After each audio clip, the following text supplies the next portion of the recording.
Dance Your Heart on Fire podcast, episode number 20. I think about it as your opportunity to keep unpacking what you've learned, even after the private. So if you make some notes or you make this audio recording or you have a video, it gives you the chance to take that information and the technique and whatever that you got from the hour you had with the instructor and then continue your learning on your own. So it's not just a question of 1 hour of benefit, but even many beyond that. Hur du får mig bli galen. Hur du håller mig vaken. Hur du får mig bli galen. Hur du håller mig vaken.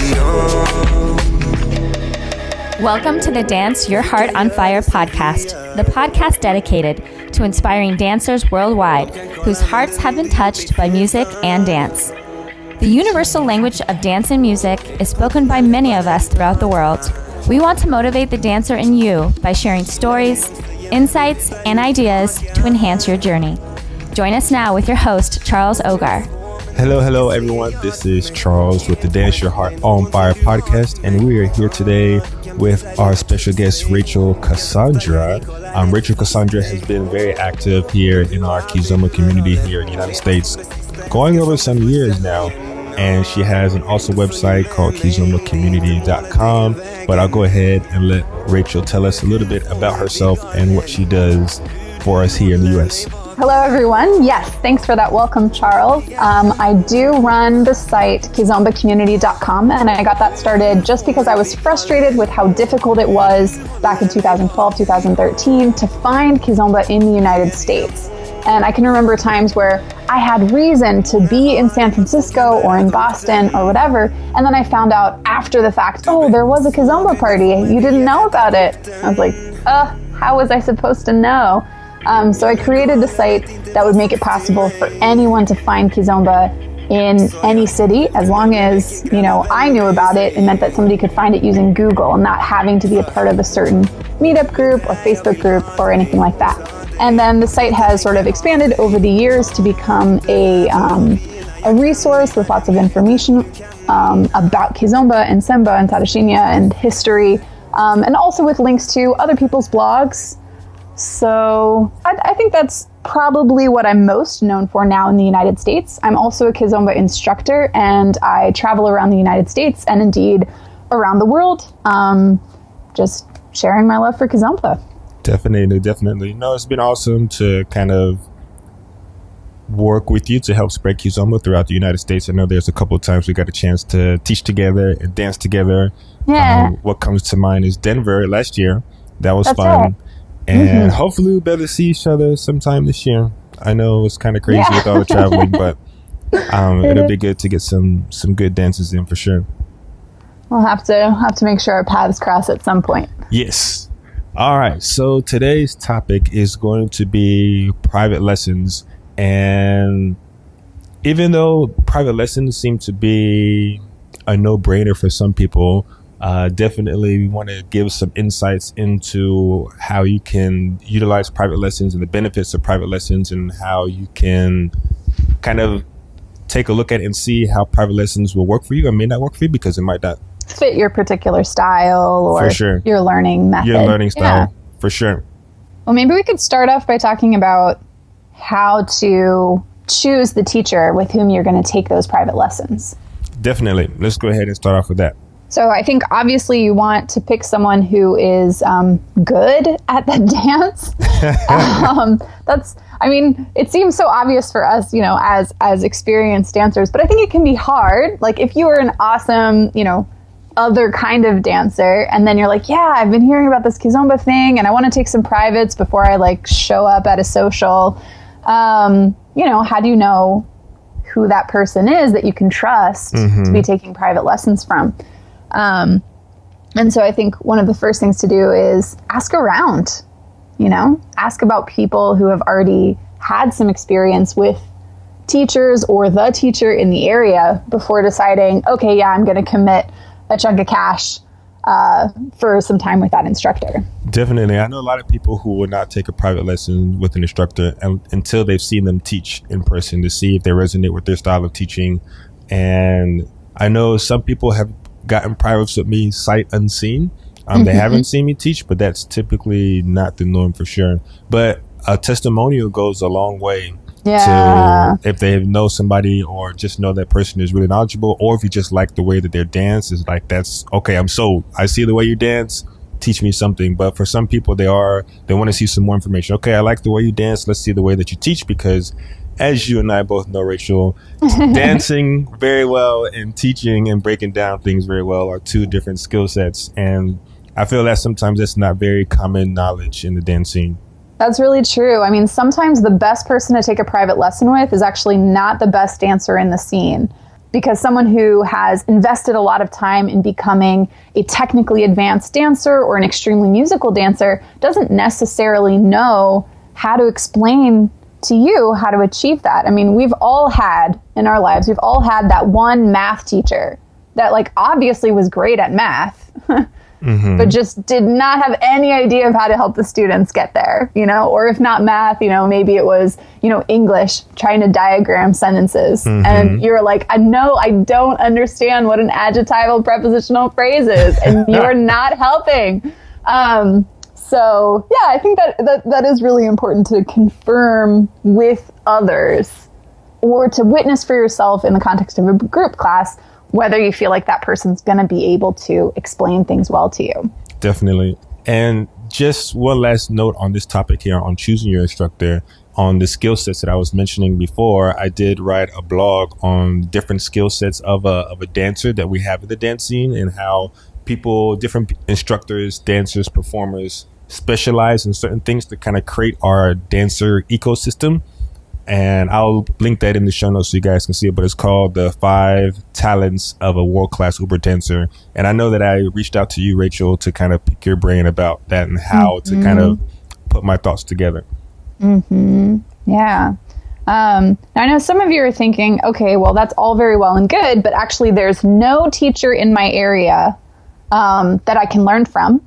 And so my only opportunity to learn the style that I'm interested in, or to get beyond my current level, is when someone visits or when I go to a festival. And that means that, you know, I don't have a lot of time to figure out if this is the right person for me. I kind of like, you know, I might just have to jump in. And that's totally fair. Not everyone has the same amount of accessibility when it comes to private lessons. And particularly if you want to have a private with some of these top names that are constantly traveling, you might really have to plan in advance, because they're only going to have, okay, those 8 slots. And if you want to be one of them, you don't have time to wait and check it out and decide whether that's going to be right for you. You have to decide kind of just from their dancing or from their reputation that that's what you're going to do. Yes, for sure. And those 8 slots might only be available once a year, or maybe, I mean, their instructors have come to the U.S. and they came once, and 3 years later they haven't come back, you know? Yeah, so that's true. that's definitely something to factor in. Another thing that pops to mind when I hear the word accessibility is the person, like you, your hours, your accessibility. Maybe you can't make a weekly class in your local city, and so having a private lesson will be more adaptable to your schedule. So that's also definitely. So we'll get into that a little bit more when we talk about the advantages for sure of private lessons. So I think the next thing to consider when you're choosing a teacher is pricing. I've seen lots of different pricings.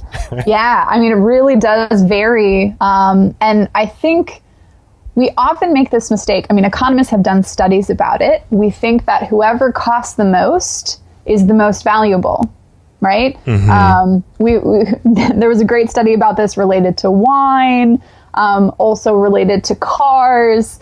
And just by changing the price on something, it changes people's perception of that thing, the desirability of it. So I would caution people, just because somebody is very expensive doesn't necessarily mean that it's worth it. And also, just because somebody isn't charging very much doesn't mean that they're not good at what they do. People have different reasons for how they price their lessons. And I think as students, that's not always immediately apparent.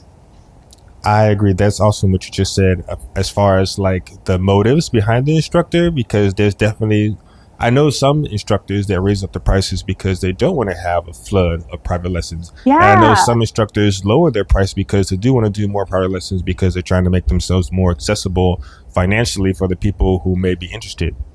Yeah, I mean, I have talked to some of those top names that say, "Oh no, I price my private lessons, at 150 euros an hour because I'm tired.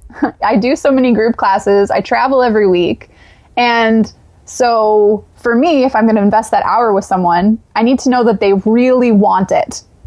And then, of course, they're walking away with that much more money, and that kind of makes it worth it for them. But on the flip side, yeah, I think there's a lot of teachers that want to invest in a community and want to see people making the progress that they can really get with the individual attention. And therefore, they're willing to make discounts, whether that's across the board, they have a lower rate, or whether that's tied to, I know for me, sometimes when I'm coming into a place, I'll give a discount on private lessons to people who have registered for the workshop that I'm going to be teaching, or registered for the festival that I'm, a part of.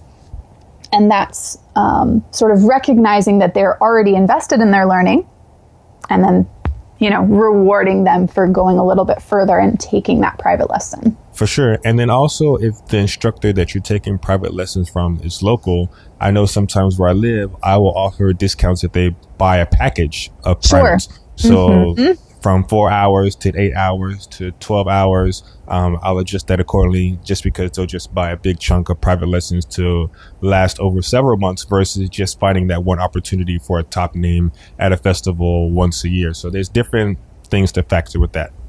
Yeah, definitely. And if you are someone who is interested in taking private lessons, and we'll get into all the advantages to convince you of that very soon, but if you feel like, okay, I want to take a private lesson, but man, like I just don't have that chunk of cash lying around. I don't have the time to earn it before they're going to leave or whatever. I mean, talk to the instructor, because so many people are going to be willing to work with you.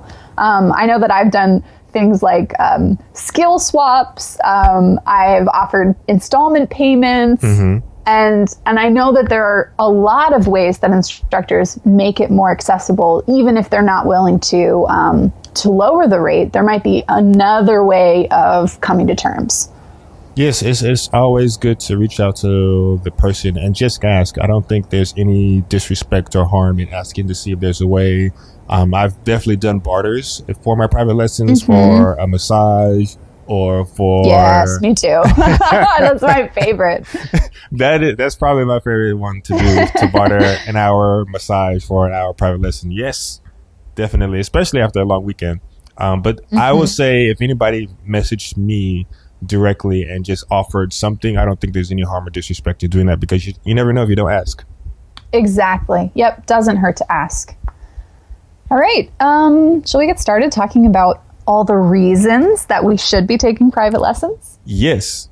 Private lessons is definitely something that helps you advance your dancing very quickly, because you get that focused one-on-one attention and things like that. And we'll go more and more into that as well. But the first thing we can kind of talk about are learning styles. And I know this is something that's not talked about a lot, because I guess dance can be taught in a lot of different ways depending on how the instructor kind of views their dance. I know there's some people that are more feely, and they're like, no, you want to move like the wind and that kind of thing. That's how they kind of break down their movement. And sometimes just kind of copy what I do, And then you have other dancers that are very like almost scientific and mathematical with the way that they break down. So finding the instructor that kind of can click with the way that your brain clicks helps as well, Yeah, and I think that starts with just some of that self-awareness, realizing how it is that you learn, and that that's not the same as everyone else. Because I know for me, I went through most of my schooling never realizing that actually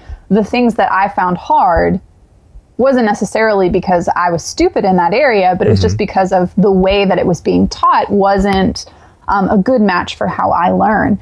And every teacher, has a different teaching style, usually because they have a different learning style. I know for myself, while I have done, proper education training, I'm still always going to be more comfortable teaching in the style that I learn. Definitely. And I'm going to put a link. I remember seeing an image online that had like the different learning styles. Some people are more kinetic. Some people are more auditory. Some people are more visual. You can be a hybrid of a lot of them. I remember teaching private lessons and I was counting the steps for this guy. And I was like, okay, and a 1, and a 2, and a 3. And there wasn't any music playing. And there was just a mental block. He was like frozen, The moment I put on a song, he was grooving. And I was like, okay, that was really nice. And then I remember teaching a guy who was an engineer, I think, and the exact opposite happened. Anytime I put on the music, he got flustered. He couldn't focus. But the moment I started to count the steps, he moved when he was supposed to move. So as an instructor, like you want to kind of find an instructor that is able to adapt to your learning style. Of course, an instructor is definitely going to have one that's strong, but I mean, you have to be flexible. I see private lessons almost like a Rubik's Cube. It's like what combination of words and movements and things like that is going to get you the highest yield out of your brain and your body to accomplish that same goal, That's a great way of thinking about it. And outside of our maybe Western understanding of learning styles, I think it's also important to consider whether you're coming from a movement culture or not. And I did a blog on this for LatinDanceCommunity.com, which we'll also provide a link to, that just asks you to consider, how did you grow up? Did you grow up moving? Was dancing part of the culture that you were in? Or was it something that was only taught in a class, that was always something structured and broken down? And maybe there was even an idea of a right way of doing something. And that's a big cultural difference that also affects who you're going to match with when it comes to taking a private lesson.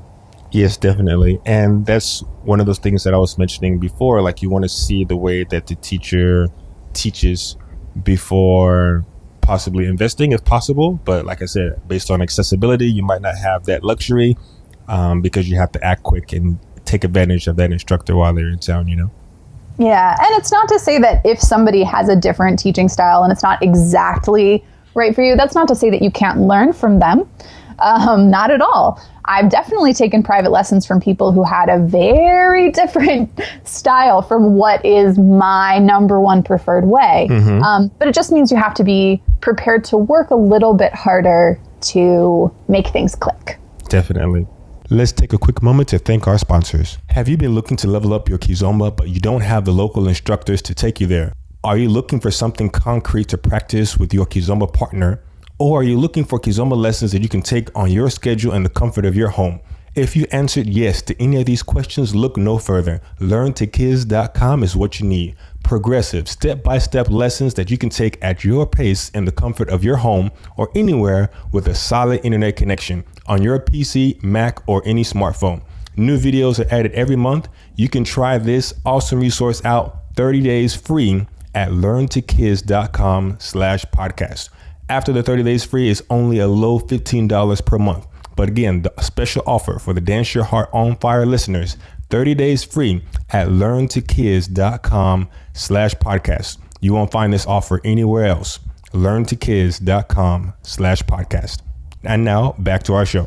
Moving along the list here, undivided attention and the private lessons. Basically, I think maybe the favorite thing that I have about taking a private lesson, my instructor's eyes are on me.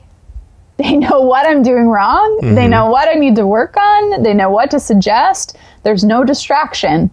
And I can't stress how important that is. Definitely. Me, with all the experience that I have teaching group classes, and this is going a little bit off topic, but I'll bring it back to the private lessons. The group classes that I found that I get the most positive feedback are the ones where I was able to just even say one or two sentences to each person that I dance with, Yeah. that just a one sentence or two sentences of individualized feedback really helps people know, because sometimes you have those group classes to where you have 20, 30, 40, 50 people in a class, and the instructor It's might be a just not couple. possible. But also, like, the instructor couple will just dance with themselves and they won't dance with the people, you know? And so it's a really good thing to have the instructor rotate in with the people if they're going to be practicing the movement, so each one can kind of feel that. And that goes into the whole why you should have a leader and a follower, or maybe an instructor that is well versed on the leading and following of the dance. But that could be a whole nother topic. But yeah. the more, I mean, I do think the larger the class, the less practical it is to have instructors in rotation. For sure. But yeah, I think the fact that we value as students when we get that feedback just goes to show how much better it is when you are able to take a private lesson, because that undivided attention also means that you're getting instantaneous feedback. And since you're able to get that individualized, undivided attention for an hour, that's why the pricing or the cost per hour goes up than you would paying a group class. Right. And because, well, it's only you. I mean, in a group class, the instructor is getting paid by multiple people. You can see that as kind of a shared cost. So definitely. Yeah. All right. So I think the next advantage of private lesson is that you're able to set a goal and focus on what interests you. I know that when I have a student message me, email me, call me about a private lesson, one of the things I always ask them is, do you have an idea of what it is that you want to work on? And I would say the majority of students do. They have something that they're not getting enough of in their group classes, or that they've been struggling with for a while, and they just, are kind of stuck. And a private lesson offers the opportunity to really focus on that thing. And I will take that even a little bit further, because no matter what dancing that you're dancing, whether it's salsa, bachata, kizomba, zouk, tango, sometimes the roadmap isn't clear of what you should learn next, or sometimes there's so many things coming into my head right now. Okay. So like the roadmap of like even being able to assess where you are, sometimes you don't know where you are. If you've only been learning in a particular city with one particular instructor, but like just knowing the scope of what is available to learn out there, and like knowing, okay, well, I feel confident in this. Can I take this further? Is there anything more to learn? And there's just all these little things that are interesting in how you can build a foundation and how you can start to build that almost like a tree, and you branch out into different sides and really start to grow your dance, but that isn't always clear, because I know we don't have a set curriculum in many of these dances. I think I've heard of, and you might have some insight into this, Rachel, of West Coast Swing. I've heard they're pretty structured as far as like the West Coast Swing levels. is definitely very structured, not quite as structured as, say, American ballroom dancing or international ballroom dancing. But there is an idea of you should be able to do certain things at this level and then at that level. And it's easy to understand those levels because there are competitions that really divide people categorically. And I guess we don't see that quite as much in, I want to say, authentic dances. That sounds judgy, though. in some of the dances that have emerged out of single culture. Afro-Latin dances? Well, not just Afro-Latin dances, though. So I also do Lindy Hop and I do blues dancing. And so those are things that we call part of the American vernacular tradition. And while we do have competitions, it's almost always self-selecting. There isn't really a clear idea necessarily of what makes you a beginner or an intermediate dancer or whatever, unless you're going to one of these really, really huge events where there are auditions for every level. And then your level is just a number based on where you fit in the attendance of people who have come. So. And intermediate in one city might be a completely different intermediate in another city. And if you guys are coming and convening in this one festival or congress, it's hard to do that. Yeah, definitely. So the advantage of a private lesson then is not only being able to focus on what you're interested in, but also having it be right at your level, even when you don't know what your level is. And then maybe having suggestions for what is next for you. Definitely. All right. So our next thing here is going to be, well, we have at your level, perfect pace. I guess that all kind of ties into each other, yeah? Well, pacing can be about level, but I think it also can be about how quickly you're moving during the lesson. Because we've all been in that group class where you're like, whoa, wait, I'm not ready to move on to the next thing. Like I've only practiced it twice. What are we doing? But we've also been in that class where like we're doing it again. Like we've practiced it 5 times without music, I'm 3 times with music. A big virtual hug right now, Rachel, because you hear that so many times. Either people are, and as an instructor, it's really hard to find the perfect balance between that, because typically, like, and that's why all levels classes are really hard, because either you're going over somebody's head sometime, but at the same time in the same class, you're boring other people, you know? And so you have to try to kind of keep both extremes. And that goes into the importance of knowing your level. Is this the right class? Because the more people you have that are similar, then you can kind of take them together, but that's not always possible. Sure. And I mean, mixed level classes, there are ways, there are strategies for instructors to differentiate and layer. But the fact of the matter is, there's never going to be a class that's as perfectly slow or as perfectly fast as you want it to be as compared with a private lesson. Definitely. The instructor can tell you, like, okay, let's move on to the next thing. And you can say, actually, I'd just like to try that a couple more times. You know, or the instructor could say, okay, why don't we try doing this again? And you could say, I know I need to work on this, but actually I'd prefer to work on it by myself outside the private. Let's go ahead and do another thing. And I mean, I think it's very rare that an instructor who is giving you a private lesson would refuse such a request. No, they wouldn't refuse that at all, because you're utilizing, I mean, they're hiring you for that hour to cater to them for their needs, you know? Yep, exactly. Definitely. That's awesome feedback. I definitely love that, because the private lessons definitely are for you. It's dedicated on you at your pace for that, and it won't bore you, and then it also won't go over your head either. Yeah, exactly. So we referenced a little bit earlier how wonderful it is to be able to get feedback from our instructors. And I've already said, you know, an advantage with the undivided attention of your instructor is you get that instant feedback. But I think another advantage of private lessons is that there can be multiple avenues of feedback. So what I mean by that is the instructor can watch you and tell you something about visually what you need to work on. Some lines that are a problem, or the posture, could be a variety of things. But the instructor can also dance with you or stand next to you and imitate what it is that you're doing. And so you have the possibility of kinetic feedback and also that visual. So you're getting information on a bunch of different levels. And I know that personally, I will also offer to students the opportunity, if they want to video a little segment of something that I want them to work on, or I can offer to review what we've done in the private so they can write down some notes. Or sometimes I email students, you know, okay, this is a reminder of what your homework was from this private lesson. Definitely.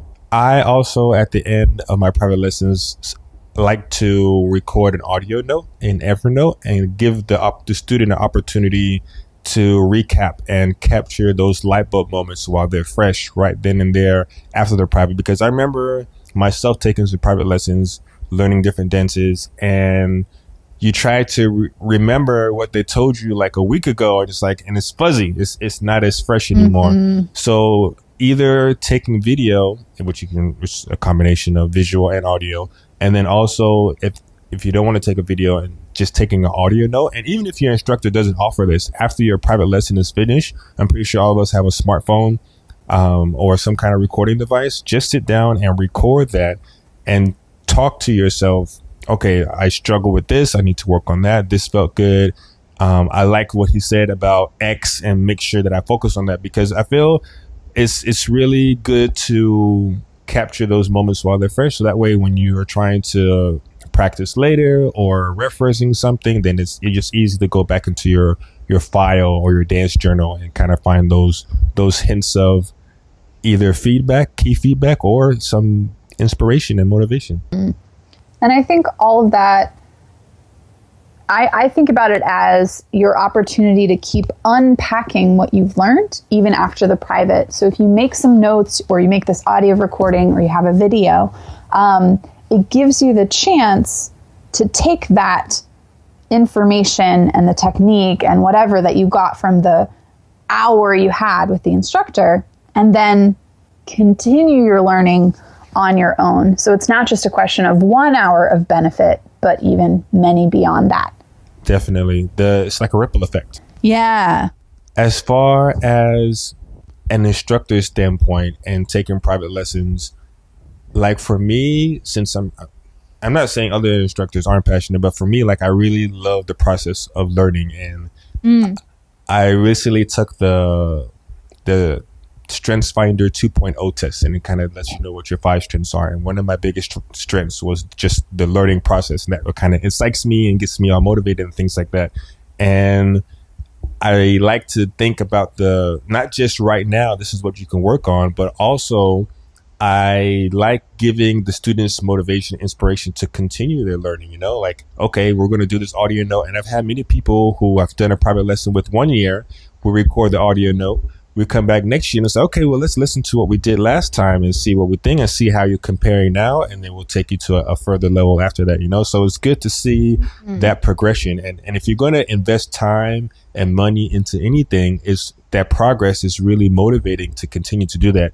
But if you don't track it or you don't capture it, sometimes it's easier to lose that motivation or that desire to want to keep pushing yourself, even though it's hard. Keep pushing yourself, even though your schedule is crazy. Keep pushing yourself, even though you might feel discouraged or alone because there's nobody, you don't have a practice partner, things like that. There's multiple things that can kind of discourage you and make you not want to continue.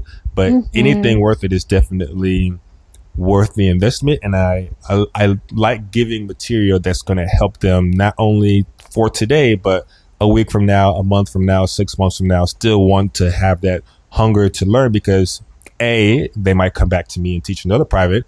But even if they don't come back to me and they take another private lesson with another instructor, or that person is going to go back and feel inspired and motivated to host a social or host a practica or even become an instructor, and now you kind of have like that future waves of like ripple effect of the impact that you have from that one private lesson. Yep. You know what? I think we should have another podcast episode on this very topic, Charles, in the future. On inspiration?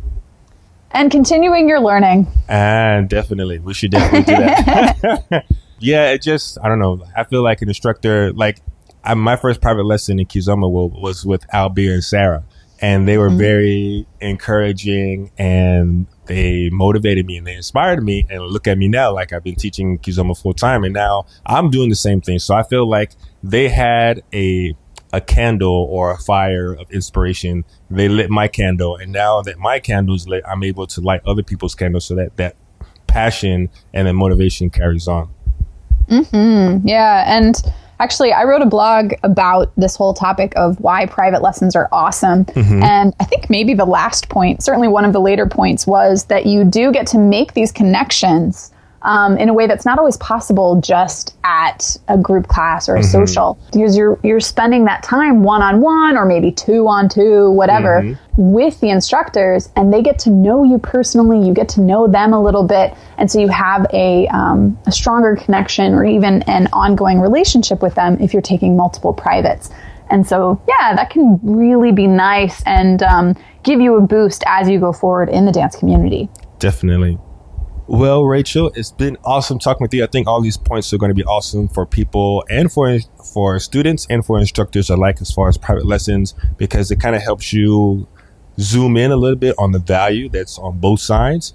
And hopefully that'll inspire more people to continue their learning, to take private lessons, to go out to a class, and just kind of keep that fire going for this thing called dance. No matter what your dance is, just progression as in anything that you're passionate about. That's not necessarily your occupation, but this is something that you generally love to do, that makes you happy, and it just gives you a chance to grow in that, you know? Absolutely. Well, thanks for having me, Charles. Can you go ahead and give our listeners some information on how to find you on social media? Sure. So I'm on Facebook. You can just search Rachel Cassandra with a C. I'm usually one of the first hits. And you can also get loads more information about me, my dancing, teaching, all of that good stuff at rachelcassandra.com. All right, Rachel, thank you so much for your time. We'll see you in another episode. Sounds good. Take care, Charles. Thank you for checking out the Dance Your Heart on Fire podcast today. Be sure to check out neokizomba.com for links to everything that we chatted about today, as well as some awesome free resources to enhance your Kizomba journey.